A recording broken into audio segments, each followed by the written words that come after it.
What is up, everyone? So today I have the Ronin Devtac helmet, and no, this is not the real one. This is not the ballistic version. It's your replica Wosport version of it. So we're going to go over its features, its price point, and whether or not you should buy this over the real one, or maybe consider buying the real one. So let's get into this review and see what it's all about. Okay, so for the internals, what you get. So this is designed for airsoft in mind and paintball, but don't be fooled by it. And we'll get into the reasons why. You have this nice hard grill. It's a mesh grill, and it is pretty stout. So for airsoft, this will stop anything you shoot at it. I mean, this is built really heavy duty. The gauge of metal that they're using, like, I can't bend this by hand. So that's real good. We'll get into the eyepieces a little bit later. You have your top mounts. So these basically get rid of this top piece, and then you can have independent panels. And this would just basically replace the front fascia here, so that way you have more breathability. This would work for paintball as well. So that's options, okay? You get a mess of hardware here to assemble that stuff. You get these stick-on Velcro strips, or hook and loop. This is the hook side of it. So for inside the foam panels and stuff. Okay, you get replacement ones of those. And then you get your eyepieces, same gauge as the metal one. So it's really stiff. These are a little bit hard to bend. They can't bend this way.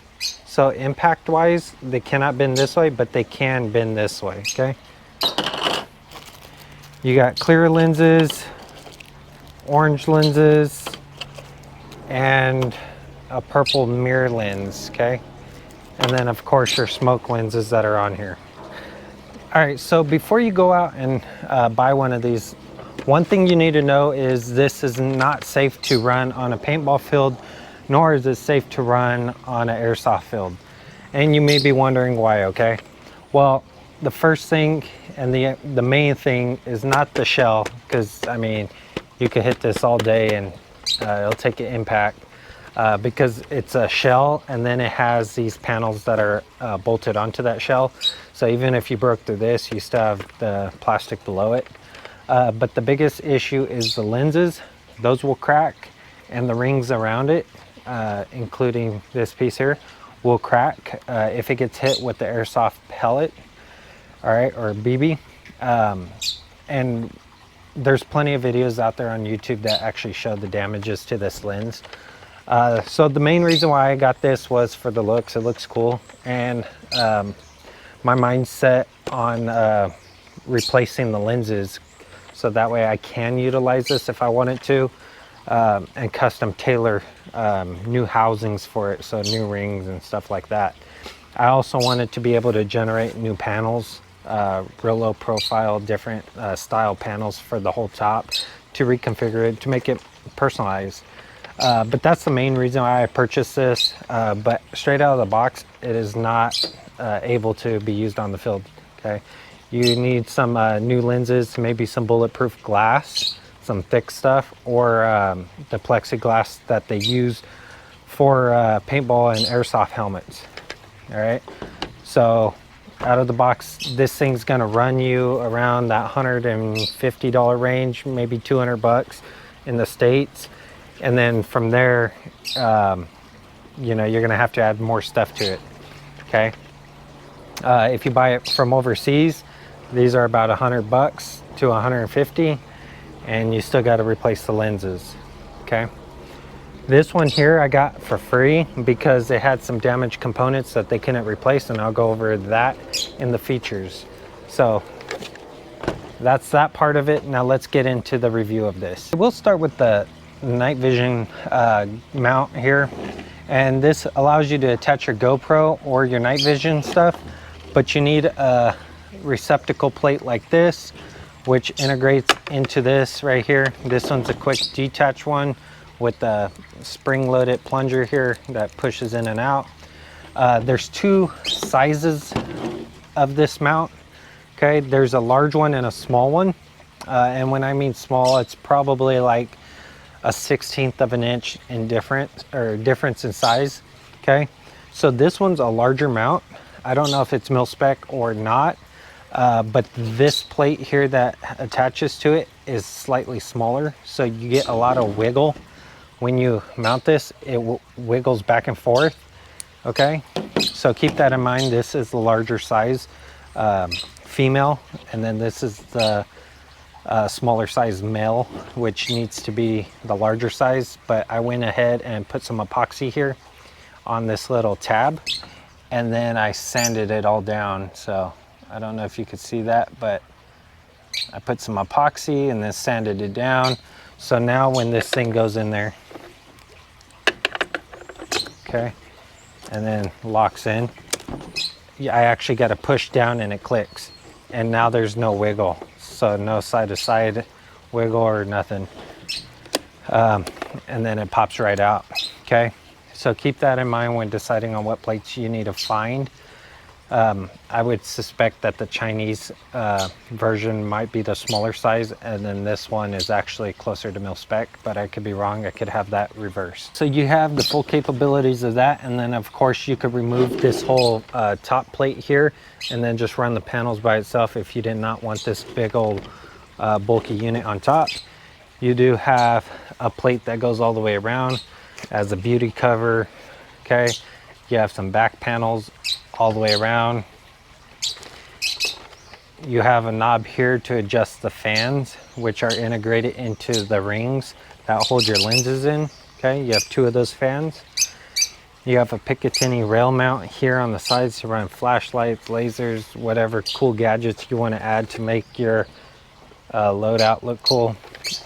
I just think it's in the way, personally, unless you're going to have a light on there, so that way you could read a map for your airsoft or paintball gameplay. Okay, then you have these little they're not buttons, they're like little wheels that you slide from front to back, and basically what that allows you to do is expand the helmet this way, so that way if you got a bigger head, it will expand out to accommodate your bigger head. And you got one on here. Okay, you got your front mandible panels and then the front plate up here that are all interchangeable, or replaceable I should say. Okay, and then on the inside you got your foam right here. It's like a Alcantara foam, covered foam, and then you have your strap here, so that way if you do not want this back plate and it's hot, you could just run the strap on the head piece by itself. You have some more foam along the eye relief areas, okay, all the way around there. So on the front of your face here, all the way around your eye bones up here, around your cranial section, on the sides, on the roof of your cranium, all that's padded, fully padded in there. I don't know if you can see because it's really dark. Okay, your mandible has that mesh stuff like what a plate carrier would have to allow it to breathe. All this stuff's velcroed in, so it could be removed. Okay, you could take out this whole unit. Like I said, you could remove this back piece and then just run your head strap by itself. All right, and that's basically the overview of the outside of the helmet and inside. You do have some vents sporadically placed, and then your exhaust and intake for your lenses. But that's that part. Now let's get into the issues I have with this mask in general. Not necessarily the safety issues, which I addressed, but some of the issues of the build quality. Okay, so let's go over the issues I have with this mask. We'll go over the safety ones again, but the reason why I got this free was because one of the motors for the fan, I don't know if you can see in there, but one of these motors was weak, really slow turning, and the other one was obnoxiously loud. Okay, so it sounds like a little bee in there. Okay, but I think it's because it was getting all the power to it. Also, the potentiometer switch here, the on and off, this thing would cut in and out, especially if it moved, like if you wiggled it. So that was an issue. And I asked them if I could get a replacement, and they said that they did not want the helmet back. Okay, that they would just give it to me because I guess it would cost more in shipping, because they shipped it to me for free, and then plus to ship it back, it'd probably cost them more in shipping than the helmet's worth.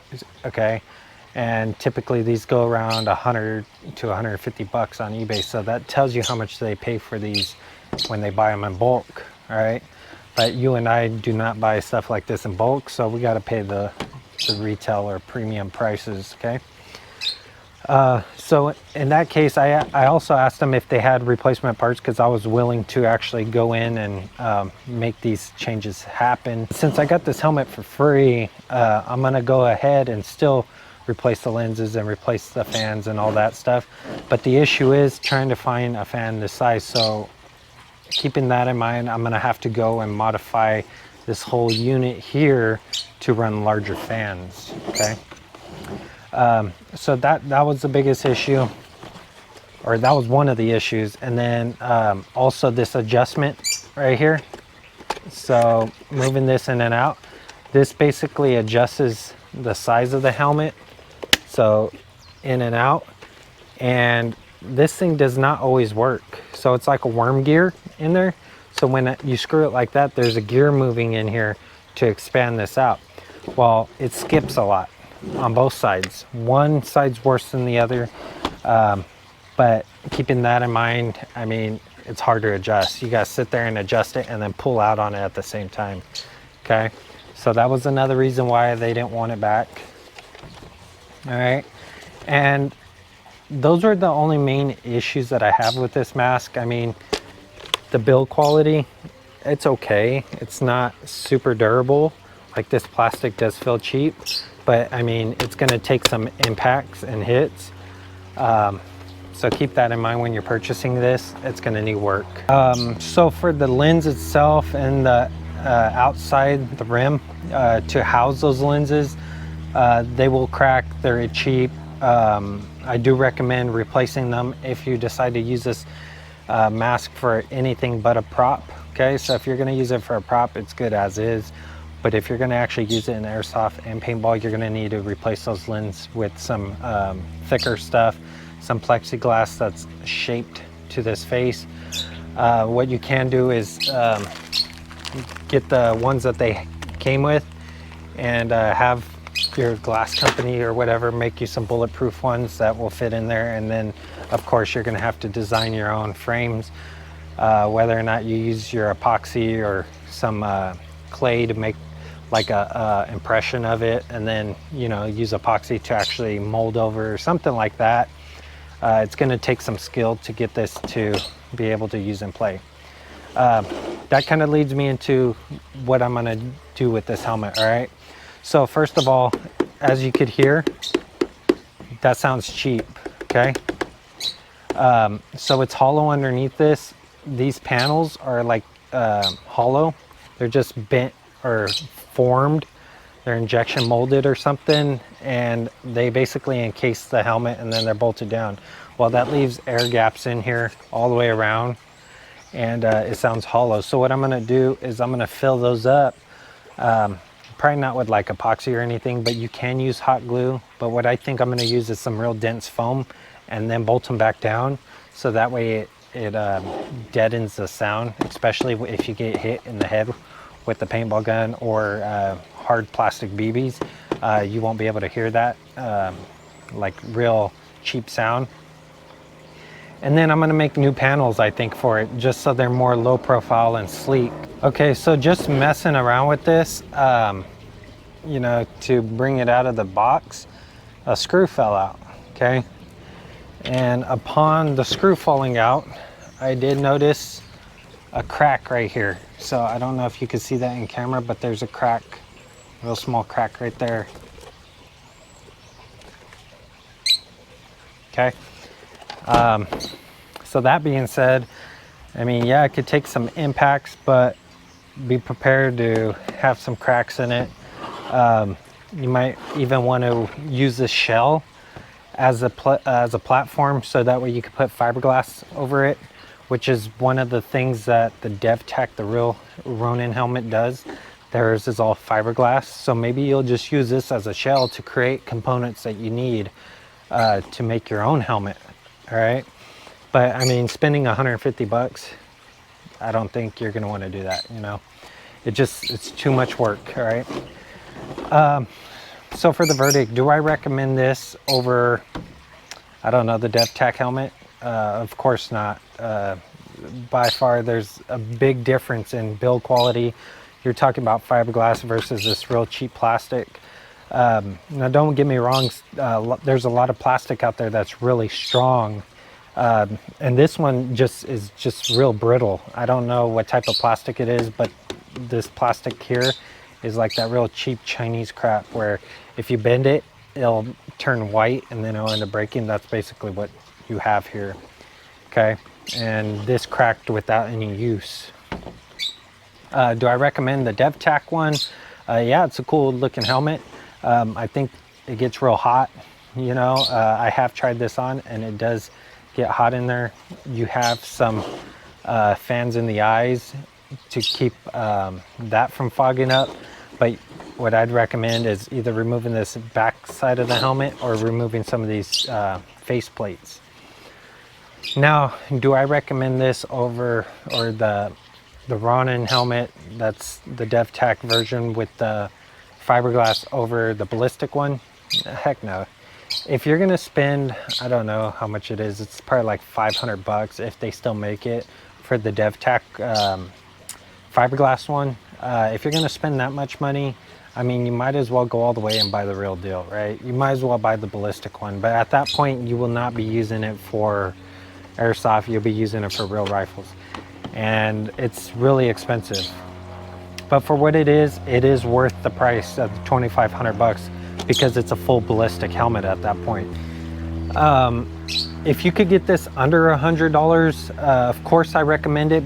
If you're gonna go to the extent of making a mold out of it and creating your own panels, even carbon fiber is another option. They do have carbon fiber that you could lay over and make your own panels how you want them, and then use this as a template, of course, which is probably the way I'll be going, is making some carbon fiber overlays and then constructing my own helmet.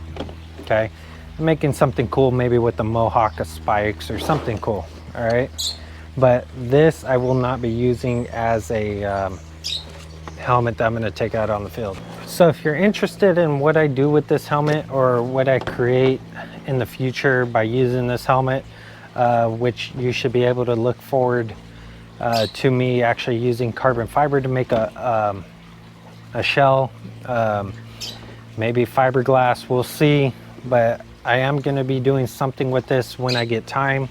Okay, I don't recommend it if you're going to spend money on it. I do recommend getting the Devtac, the real Ronin helmet. If you're going to spend money on this to make something out of it, I mean, you got to be able to get it under 100 bucks for sure, and then you're going to have your time, labor, and materials to make the actual helmet out of it. You could even probably use this as a base to actually just put layers over it, so that way it hardens and it's more robust and durable. So that's something you can also do. But yeah, if you got the money, buy the real deal. If you don't, then the Devtac, the same company that makes the real ballistic one, that's another option for that. If you could get it around 500 bucks if they still make it, that'd be another good option. But I mean, to be honest, if you're just paintballing and airsoft, I highly recommend you buying a regular mask or the cheaper one and then building off of it, because it's going to save you a lot of money. The fiberglass one is cool, but I mean, it's in that price point where it's like, why are you spending so much on it? Okay, I'd rather put that in my gun. And then the ballistic one is good because you could use it for, you know, your gameplay, and then you could also use it for home defense and stuff like that. And it has an amazing intimidation factor. For the ballistic one, everything's magnetic, so everything pops off, pops back on with magnets, and you get a good cheek well. So if your cheek isn't being able to get real close to the buffer tube and your buttstock, then you can pop off the panel, and it allows for that cheek well, and then you have the full ballistics of everything on the side where these panels are. Okay, so that's going to complete today's video. If you like this video, give it a thumbs up. It's greatly appreciated. If you want to see content like this and other content I'll be posting in the near future, consider subscribing. Until next time, I'll see y'all in the next one. Thanks for watching.